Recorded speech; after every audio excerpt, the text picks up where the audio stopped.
हम लोग मछली के बीज, मछली के भोजन, मछली के उपचार के साधन और साथ में मछली पालन का मार्केट लिंकेज तक भी हम लोग कनेक्ट करते हैं। फिशरी सेक्टर सबसे ज़्यादा अनऑर्गेनाइज सेक्टर है एग्रीकल्चर एलाइड सेक्टर में, मगर इसका कंट्रीब्यूशन इंडिया में मोर देन 11% है हर साल के ग्रोथ। इंश्योरेंस और मार्केट लिंकेज और फाइनेंस के भी साधन लेके आए हैं, जैसे हम लोग कैसे मछली पालन को और भी आगे लेके जा सके। 2019 में जाके मैंने एक्वा डॉक्टर सोल्यूशन का फॉर्म किया और 6 साल से मैं अभी वो उसके माध्यम से मछली के पालन और मछली के माध्यम से जितने सारे काम हो सके उसका अभी काम कर रहे हैं। राइट टाइम में राइट सोल्यूशन हम देने से फार्मर का भी 2 गुना जो प्रॉफिट हम लोग सोच रहे हैं प्रोडक्शन के माध्यम से, उस काम से हम भी उनके साथ जुड़ सकते हैं। रिसेंट फाइनेंशियल ईयर हम लोग क्लोज किए हैं, उसमें हम लोग 2 CR के बिजनेस डेवलप किए हैं। भारत में मछली पालन बड़े पैमाने पे होता है, लेकिन जो मछली पालक हैं उनको पूरी जानकारी नहीं होती, तो उनको काफ़ी नुकसान भी उठाना पड़ता है। कभी पानी गड़बड़ हो गया, कभी मछली को कोई रोग लग गया।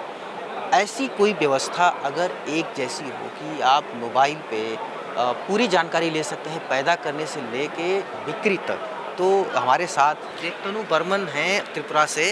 अब ये मछली पालकों को पूरा समाधान देते हैं। क्या है आपका स्टार्टअप, इसके बारे में थोड़ा सा बताइएगा, वो कैसे काम करता है? सर, मैं बेसिकली फिशरीज प्रोफेशनल पर के मछली पालन के ये जो बिज़नेस है मैं इसको स्टार्ट किया हूँ एज ए स्टार्टअप, और मैं लास्ट 5 साल से मछली पालन के इस जो स्टार्टअप है मेरे कंपनी के नाम एक्वा डॉक्टर सोल्यूशन है।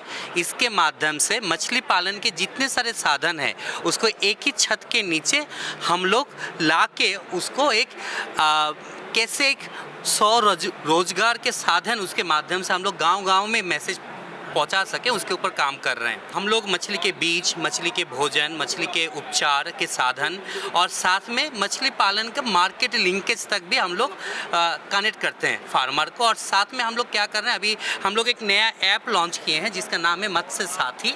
इसके माध्यम से हम लोग ई लर्निंग मतलब हमारे अभी भी फिशरी सेक्टर कंसिडर करते हैं जैसे सबसे ज़्यादा अनऑर्गेनाइज सेक्टर है एग्रीकल्चर एलाइड सेक्टर में, मगर इसका कंट्रीब्यूशन इंडिया में मोर देन 11% है हर साल के ग्रोथ। उसके पर्सपेक्टिव में हम लोग क्या है, एक मत्स्य साथी ऐप करके ऐप लेके आए हैं जिसके माध्यम से हम लोग knowledge platform, e-commerce platform, doctors on call service मतलब रात में आपके मछली मरना चालू कर गए हैं, किन से आप संपर्क करें। हमारे ऐप के में डॉक्टर्स जो हैं उनको 24/7 आप कनेक्ट करके अपना भाषा में उनका अपना तरीका से आप उसका उपचार कर सकते हैं। और साथ में हम लोग इसमें इंश्योरेंस और मार्केट लिंकेज और फाइनेंस के भी साधन लेके आए हैं, जैसे हम लोग कैसे मछली पालन को और भी आगे लेके जा सके। और इसके माध्यम से गांव-गांव में हम लोग जो आत्मनिर्भर भारत के सपना हमारे माननीय प्रधानमंत्री जी देख रहे हैं, इसको हम लोग कैसे हमारे मुहिम के साथ जोड़ सकें। ये मछली पालन का आइडिया कहाँ से आया?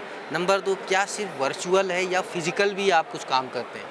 सर, मैं बेसिकली त्रिपुरा से आता हूं और मेरे 4 फादर्स फिश फार्मिंग में ही था, तो खून में भी मछली है और काम में भी अभी मछली है। हमारे जो 4 फादर्स जो काम करते थे उसमें मल्टीपल प्रॉब्लम्स उन लोग फेस करते थे। एक थे मार्केट, एक है उसका प्रोडक्शन। उसके ऊपर बेस करके मैंने फिशरीज लेके पढ़ाई लिखाई किया। ग्रेजुएशन इंडिया में किया, पोस्ट ग्रेजुएशन मैंने बेल्जियम में से किया, और फॉरेन में जो चीज़ देखा कैसे इंडोर फार्मिंग और फिश फार्मिंग को हम लोग प्रॉफिटेबल वेंचर कर सके। उसके बाद मैंने सरकारी जॉब को छोड़ के प्राइवेट सेक्टर में। अच्छा, सरकारी में कहाँ करते थे? मैं त्रिपुरा में फिशरीज डिपार्टमेंट में था। मैंने 2 महीना काम किया, उसके बाद जॉब छोड़ के मैंने प्राइवेट सेक्टर ज्वाइन किया 2012 में। 2 महीने में ही सरकारी नौकरी से मन भर गया आपका? हाँ, मुझे है ना जो एक्चुअली फॉरेन से पढ़ के आने के बाद मुझे जो फीलिंग था मैं कुछ अलग से करना चाहता हूँ, मुझे वो चीज़ फील नहीं हुआ मैं सरकारी काम के माध्यम से मैं कर सकूँ। और सेकंड जो था, मैं प्राइवेट सेक्टर जाने के बाद मुझे एक चीज़ जो मिला, नॉलेज आपके पास है तो आप पूरा दुनिया को हाथ के अंदर ले सकते हो। इसलिए मैंने पहले फ़िश फीड के एक मल्टीनेशनल कंपनी में ज्वाइन किया, कारगिल एनिमल न्यूट्रिशन करके हैं। उसके बाद मैंने एक फ़िश मेडिसिन का कंपनी में काम किया हाईटेक फार्मा करके, और 2019 में जाके मैंने एक्वा डॉक्टर सोल्यूशन का फॉर्म किया, और 6 साल से मैं अभी वो उसके माध्यम से मछली के पालन और मछली के माध्यम से जितने सारे काम हो सके उसका अभी काम कर रहे हैं। 2012 में वापस आए, अपने सरकारी नौकरी छोड़ी, तो ये 7 साल तक आप नॉलेज ही लेते रहे? मैं 7 साल में तो मैंने 2011 में फॉरेन से लौट के आया और 1-2 महीना मैंने एनजीओ के साथ काम किया और मैंने ना बहुत सारे डिफरेंट सेक्टर में काम किया हूँ। गवर्नमेंट सेक्टर में काम किया हूँ, एनजीओ में काम किया हूँ, प्राइवेट सेक्टर में काम किया हूँ, फार्मर्स क्लस्टर में काम किया हूँ। तो इसलिए ना मुझे हर पहलू जो फार्मिंग के साथ जुड़े हैं उसके अच्छा खासा नॉलेज है। तो तब मुझे फील हुआ मेरे पास है ना एक बिग बाज़ार जैसा एक वन स्टॉप सॉल्यूशन होना चाहिए। फार्मर को जो चाहिए उसको मैं एक ही प्लेटफॉर्म से दूं और फार्मर को राइट टाइम में राइट सॉल्यूशन हम देने से फार्मर का भी 2 गुना जो प्रॉफिट हम लोग सोच रहे हैं प्रोडक्शन के माध्यम से उसकी उस काम से हम भी उनके साथ जुड़ सकते हैं। कंपनी आपका क्या क्या टर्नओवर है, कितने लोग हैं? आपने कंपनी बनाई, बहुत कुछ स्टेक पे लगाया, आप सरकारी नौकरी छोड़े, आपने पूरा विदेश की लाइफ छोड़ी, फॉरेन लाइफ, आके वापस अभी कहाँ पे पहुँचे हैं और कहाँ तक जाना है? हमारे अभी 6 साल के जो रिसेंट फाइनेंशियल ईयर हम लोग क्लोज किए हैं उसमें हम लोग 2 CR के बिजनेस डेवलप किए हैं लास्ट फाइनेंशियल ईयर में, और लास्ट ईयर में हम लोग 1.5 CR के आसपास बिजनेस किए थे। और हमारे साथ अभी 10 आदमी काम कर रहे हैं और पैन इंडिया में हम लोग अभी नॉर्थ ईस्टर्न इंडिया में ज़्यादा मात्रा में पेनिट्रेट कर रहे हैं डीलर डिस्ट्रीब्यूटर चैनल के माध्यम से। जैसे आपने पूछा आप कितना आदमी को जुड़े हैं, मेरे 6-7 साल के जो मुहिम है एक्वा डॉक्टर सॉल्यूशन उसके माध्यम से हम लोग 10,000 आदमी को ट्रेनिंग और कैपेसिटी बिल्डिंग कर चुके हैं पैन इंडिया में। और हम लोग हर साल में मोटा मोटी 2 से 2,500 आदमी को ट्रेनिंग इंटर्नशिप हमारे कंपनी में देते रहते हैं। उसमें बहुत सारे कॉलेज के बच्चे लोग भी आते हैं। हमारी एक ही मुहिम है, नॉलेज बढ़िया से बढ़िया आप लो और इंडस्ट्री के ग्रोथ के पार्टनर आप बनो। फिश फार्मिंग में स्कोप बहुत है इंडिया में, चैलेंजेस क्या क्या हैं, क्या चीज़ें हैं जो आसान हो जाए तो फिश फार्मिंग एक बड़ा हब बन जाएगा, हम एक्सपोर्ट में बहुत ज़्यादा करेंगे। अभी हम ब्लू रेवोल्यूशन की बात करते हैं, सरकार का भी बहुत ज़्यादा फोकस है, जो बाकी चीज़ें भी इससे जुड़ी हैं उस पर भी है। आप तो ये भी इस इंडस्ट्री के मास्टर हैं, कैसे आप देखते हैं उसको? हर साल हमारे फिशरीज़ के ग्रोथ रेट 11% है compare to any other agriculture allied sector, और सबसे फास्ट बूमिंग है। और हमारे जो कमिंग जो अभी डेकेड्स आने वाले हैं वो ब्लू इकोनॉमी बेस्ड ही होंगे, क्योंकि हमारे लैंड वाले चीज़ अभी कंट्रोल हो चुके हैं और हम लोग उससे प्रोडक्टिव चीज़ कुछ नहीं निकाल पा रहे। तो हमारे इस सेक्टर को ग्रोथ करने का सबसे बड़ा जो मेजर प्रॉब्लम है वो है ट्रेनिंग, कैपेसिटी और क्वालिटी पीपल इस इंडस्ट्री में नहीं है।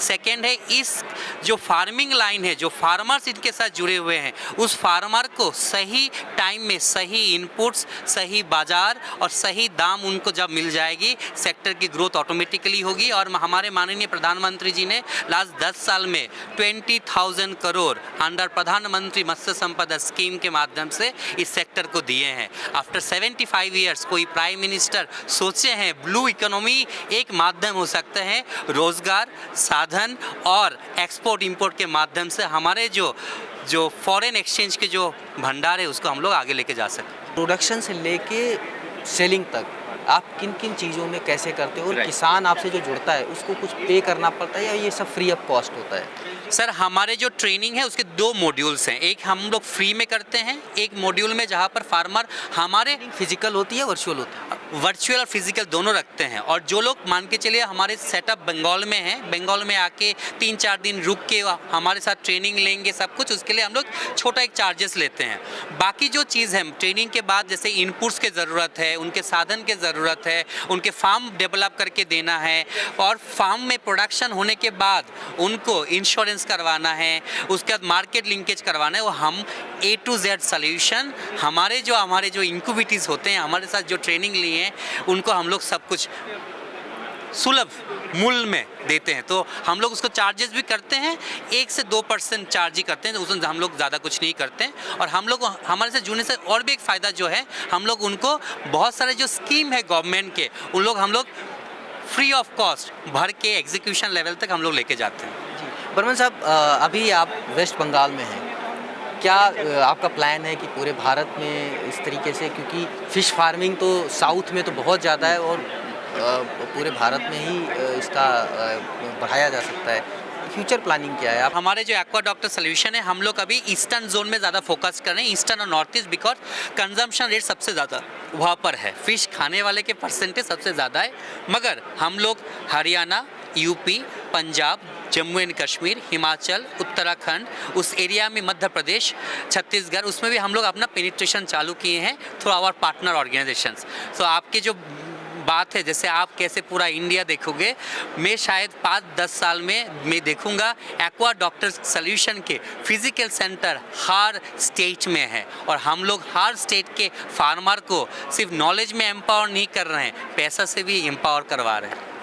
बहुत बहुत शुक्रिया बर्मन you, साहब। sir. तो ये हमें बता रहे थे कि कैसे किसानों को नॉलेज दे रहे हैं और नॉलेज से वो अपने आप सस्टेन करे, अपने आप को ग्रो करे, और जो एक्वा डॉक्टर सॉल्यूशन है वो कई तरीके से काम कर रहा है, और ये विदेश से लौट करके, वहाँ की लाइफ छोड़ करके, सरकारी नौकरी छोड़ करके आप अपना स्टार्टअप चला रहे हैं। तो ये बहुत बड़े उत्साह और समर्थन का काम है, जिगर का चाहिए इसके लिए, और उम्मीद है कि एक्वा डॉक्टर काफ़ी अच्छा करेगा और ख़ास करके फ़िश फार्मिंग क्षेत्र में काफ़ी एक नई क्रांति लेकर आएगा। मनीष मिश्रा, गाँव जंक्शन। गाँव जंक्शन को सभी सोशल मीडिया प्लेटफॉर्म्स पर फॉलो करें। व्हाट्सएप चैनल और जीमेल आईडी पर भी संपर्क साध सकते हैं।